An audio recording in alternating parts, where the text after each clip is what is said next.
청대 위에 바울의 설교는 살기에 가득 찬 군중들의 반대 속에서 끝도 매지 못하고 불발탄처럼 되고 말았습니다. 천부장은 즉시 바울을 자기 부대 안으로 들어가게 했습니다. 다음날 예루살렘에 있는 제사장들과 온 공회를 모으고 유대인들이 바울을 송사하는 이유를 알고자 천부장이 주선을 했습니다. 이제 바울은 로마 군인들의 보호를 받으면서 다시 합법적으로 예루살렘 공회, 이른바 최고 의회 앞에 서게 됩니다. 오늘 공회 앞에 선 바울, 그리고 그날 밤, 이런 내용이 되겠습니다. 우리는 이 시간에 공회, 유대인의 공회에 대해서 조금 생각할 수 있습니다.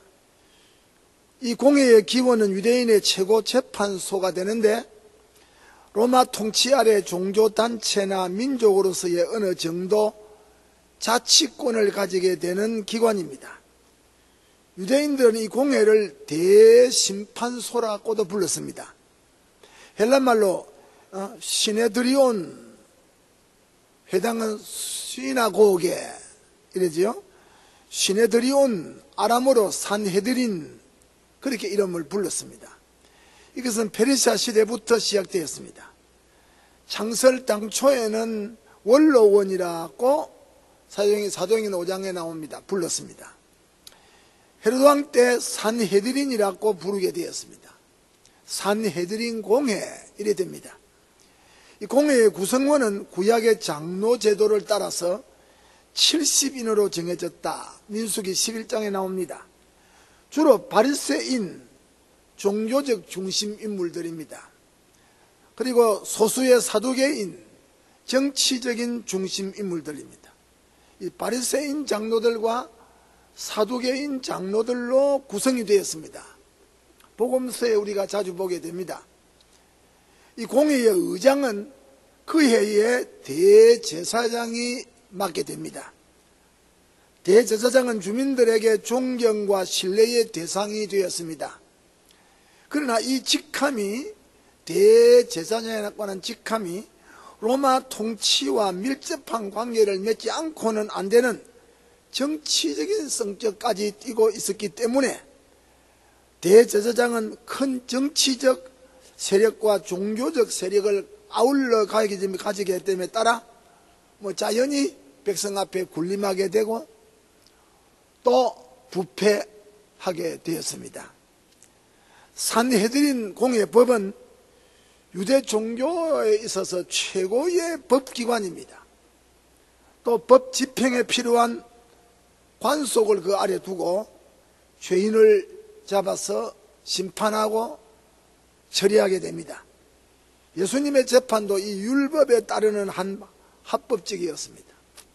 다만 로마 통치 시대에는 저들에게 최종 사형 결의권이었기 때문에 총독 빌라도의 인준을 받을 때 사형이 집행됩니다. 저들이 사형에 해당된 자로 결정을 할 때 그 사형 집행권을 빌라도에게서 인준을 받아야 됩니다. 그러므로 산헤드린이 가진 사법권의 권위는 거의 절대적이었습니다.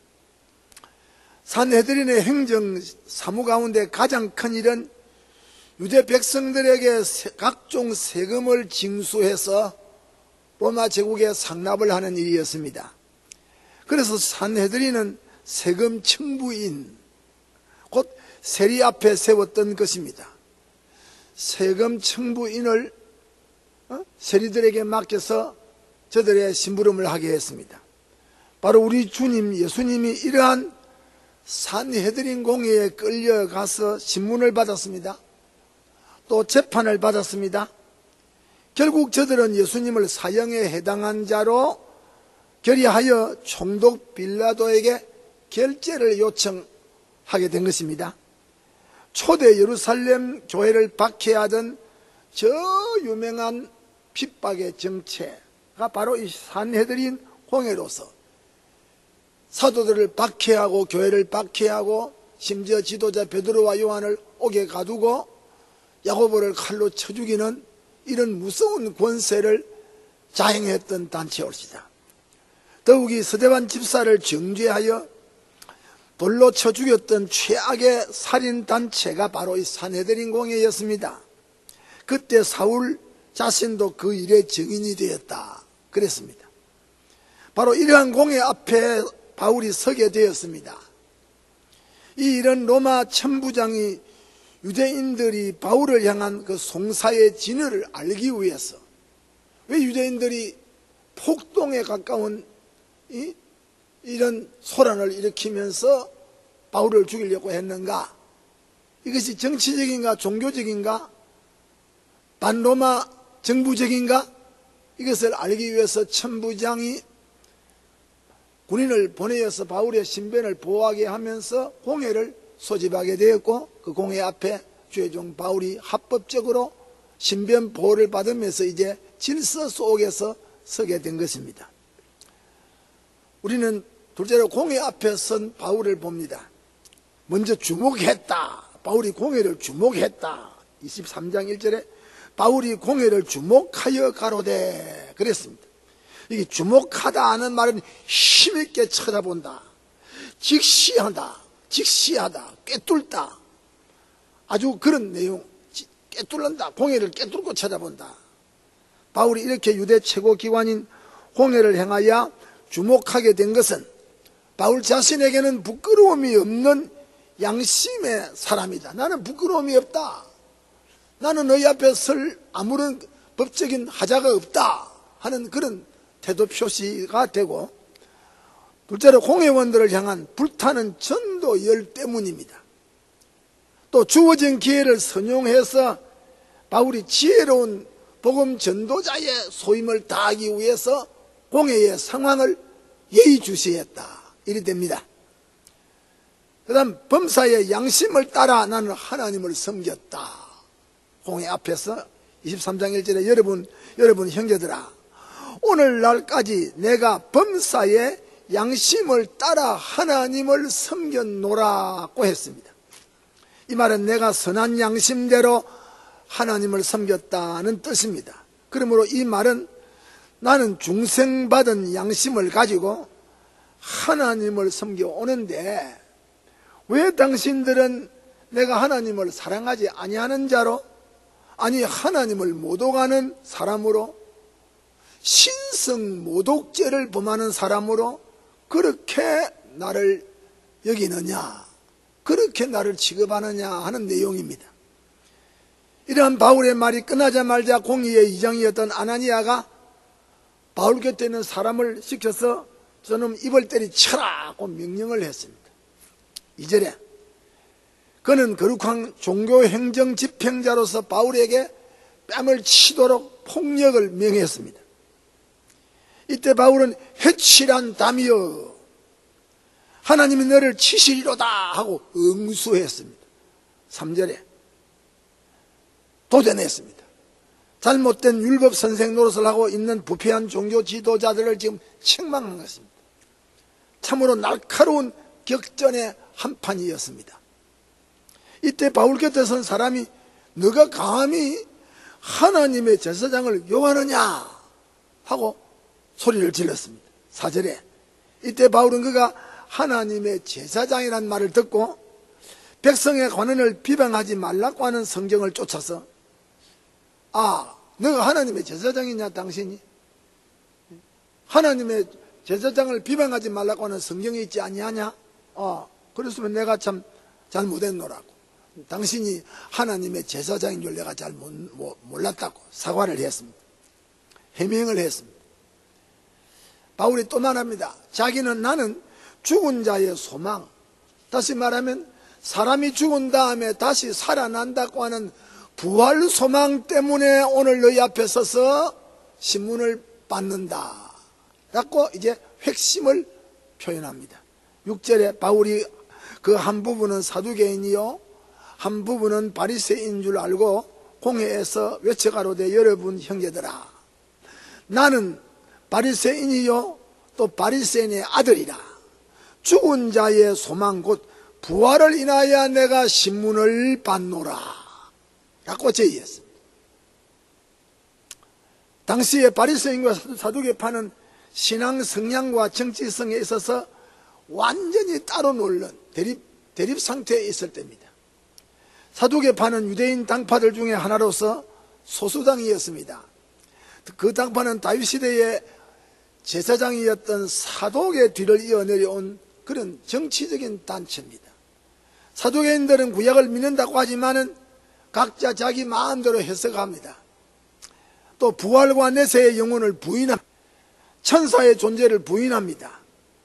점점 타락해서서 정치를 종교보다 높이 평가하고 헬라와 파샤 시대로부터 로마 시대에 이르기까지 아예 사두개파 하면 아주 정치적인 단체로 손꼽히는 그런 단체였습니다. 바리새파는 반대로 마카비 전쟁 때 안티오코스를 반대하는, 안티오코스 왕을 반대하는 독립당입니다. 신앙 독립당인데 안티오코스 에피파네스 운동의 반대 운동에 생명을 걸었던 자들인데 안티오코스와 그 사람들이 아주 헬라주의, 광신적 헬라주의자들입니다.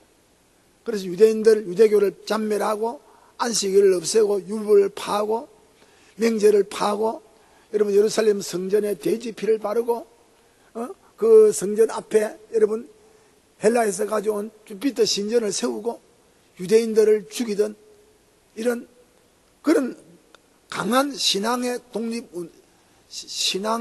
독립단체, 독립운동가들, 신앙의 독립운동가들, 이른바 마카비 전쟁 때 후손들입니다.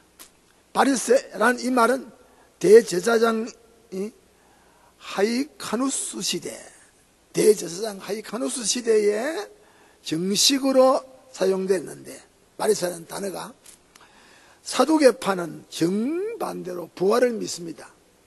내세를 믿고 영혼의 실존을 믿고 천사들의 존재를 믿던 독실하기 짝이 없는 종교단체입니다. 말하자면 이 두 파의 대결은 보수주의와 자유주의의 대결입니다.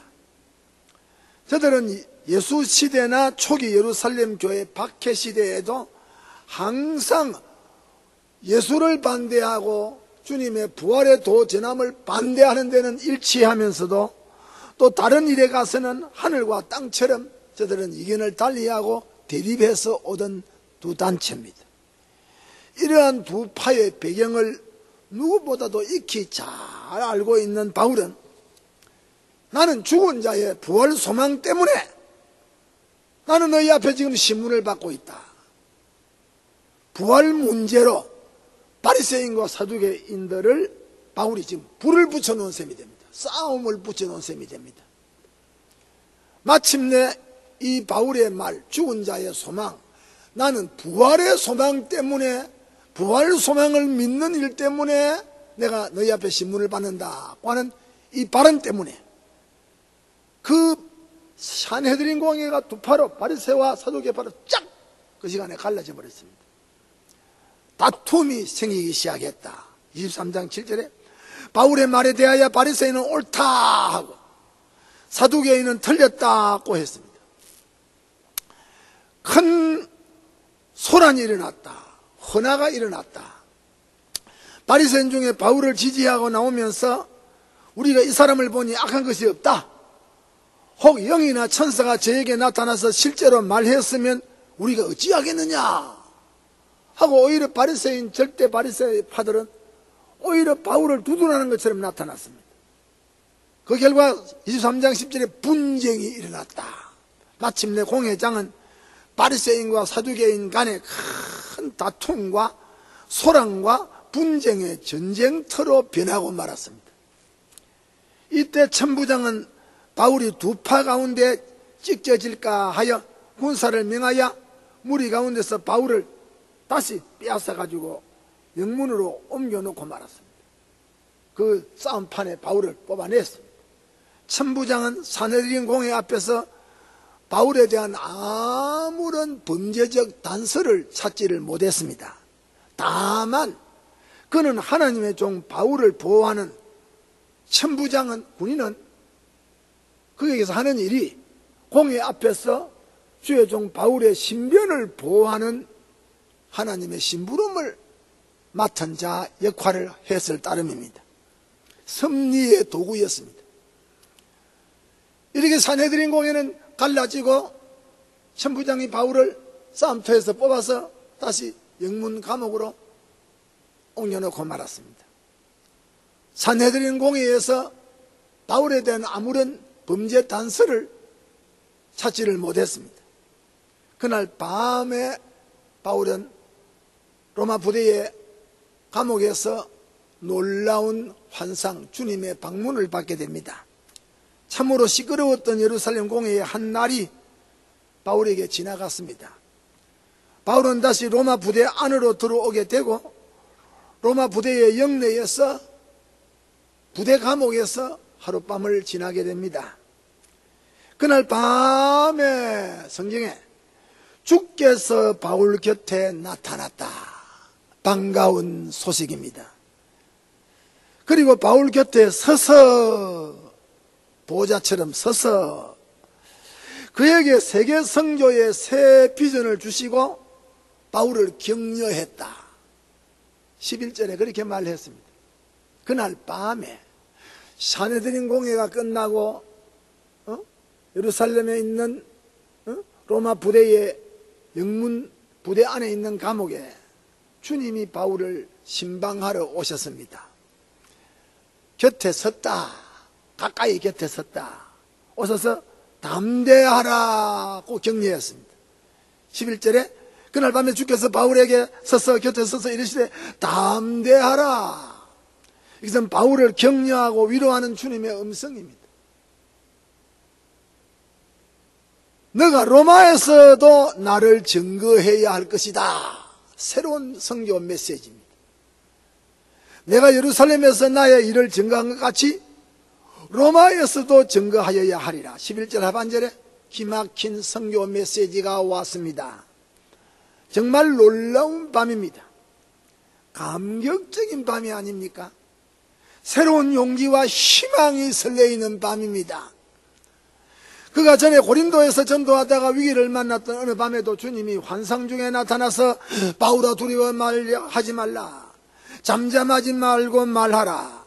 내가 너와 함께 있음에 아무 사람도 너를 대적하여 해롭게 할 자가 없을 것이니 이는 이 성중에 내 백성이 많음이니라 하던 환상의 처음 바울이 고린도에서 받았던 환상의 체험을 지금 예루살렘 안에 있는 로마 부대의 감옥에서 또 주께로부터 새로운 선교의 메시지를 받게 됩니다. 지금 바울은 예루살렘에 성한 로마 군인의 영내에서 자유 없는 몸이 되었습니다. 밤을 만난 바울 자신에게 주님이 오셨다. 곁에 서셨다. 그리고 격려하셨다. 담대하라. 그리고 내가 너를 로마에까지 가서 예루살렘에서 증언하는 이 복음의 메시지를 로마에 가서도 내가 너를 증거하게 하도록 쓰시겠다. 주님의 선교, 새로운 선교 작전, 새로운 선교 비전, 새로운 선교 계획을 알려주었습니다. 정말 살맛이 나던 밤입니다. 지금 바울은 예루살렘 성한 로마 군인의 영내에서 자유 없는 몸이 되어 밤을 지나던 그 시간에 이런 멋지고 아름답고 살맛나는 선교 비전을 받게 됩니다. 하나님은 예루살렘의 역사의 현장, 산헤드린 공회 앞에서 타락하고 부패해버린 유대 종교 지도자 앞에 다시 한번 바울을 세웠습니다. 그리고 죽은 자의 소망, 다시 한번 부활을 증거하라고 허락했습니다. 산헤드린 공회는 이 일로 말미암아 오히려 자기들끼리 다툼이 생기고 큰 소란과 분쟁이 일어났습니다. 결코 저들의 낡은 교권이 진리의 종 바울을 정죄할 수가 전혀 없었습니다. 오히려 부활의 도 때문에 사내리는 종교 당사자들은 시끄럽고 싸우고 분쟁하고, 바울은 부활을 전하고 로마 군인들에 의해서 안전히 신변을 보호를 받아서 퇴장을 하게 됩니다. 주님은 그날 밤 로마 군대의 영문에서 잠들고 있던 외로운 진리의 투사 바울을 세상이 모르게 밤에, 그날 밤에 주께서 바울 곁에 찾아오셨다. 그리고 그의 곁에 서셨다. 그의 곁에 서셨다. 그리고 위로해 주었다. 격려해 주었다. 바울이 로마에까지 가서 복음을 전해야 할 것이라고 하는 새로운 주님의 선교 계획을 알려주셨습니다. 바울은 또 한 번 부활하신 주님의 살아계신 실존을 체험하던 밤입니다. 이 일로 바울은 자기 생존의 이유가, 아하, 내가 맞아 죽지 않고, 아하, 내가 산헤드린 공회에서 정죄를 받지 않고 내가 살아남았구나, 왜 내가 살아남았을까 하는 자기 생존의 이유를 재확인하게 됩니다. 성난 예루살렘 군중들이 던지는 돌에 왜 내가 맞아 죽지 않고 살아남아 있게 되었는가? 자기 생존의 의미를, 자기 생존의 목적을 그날 밤에 감옥에 찾아오신 주님의 방문으로 말미암아 새롭게 알게 됩니다. 아하, 내가 예루살렘에서 로마에까지 가야 되구나. 내가 로마에까지 가야 된 사람이구나. 로마에 가는 것은 바울의 평생 소원 중에 하나였습니다. 왜 산헤드린 공회 앞에서 자기를 살려주었는가 하는 자기 존재의 역사적인 의미를 되새기게 된 밤입니다. 아니, 왜 내가 로마 군인들의 부대 안에서 신변 보호를 받고 있게 되었는가? 왜 하나님이 천부장 부대를 보내어서 나를 지키도록 했는가? 바울이 로마 부대를 보낸 사람은 천부장이지만 천부장을 지시한 사람은 주님이다. 내가 왜 로마 부대의 영문 앞에서 잠들고 있는가? 결코 나는 아직까지는 죽을 수가 없는 사람이구나. 나는 주님의 뜻을 쫓아 예루살렘에서 로마까지 가야 될 존재가 아닌가? 라는 바울 자신의 존재의 현주소를 바로 잊고 바로 깨달았던 순간입니다. 참으로 자기 존재의 의미를 바로 아는 자, 왜 내가 살아야 하는가? 그 사람 진실로 행복한 사람이 아닙니까? 여러분도 자기 존재의 의미를 실감하는 은혜가 있기를 축원합니다.